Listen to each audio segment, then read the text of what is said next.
8 сентябрда Татарстан Республикасы Дәүләт Советына депутатлар сайланачак. Сайлау кампаниясын әзерләүне һәм үткәрүне республика сайлау комиссияләренә кергән 21 меңнән артык кеше тәэмин итә. Алар барысы да инновацияле мобиль технологиялар кулланылган профессиональ укуларны уңышлы үттеләр.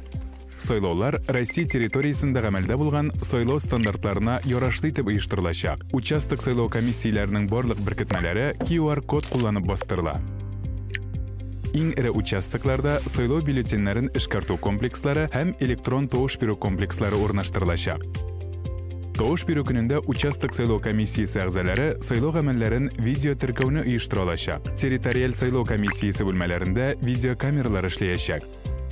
Барлык участокларда җәмәгать күзәтүчеләре, партияләрдән күзәтүчеләр һәм кандидатлар өчен, шулай ук масса күләм мәгълүмат чаралары вәкилләре өчен шартлар тудырылачак.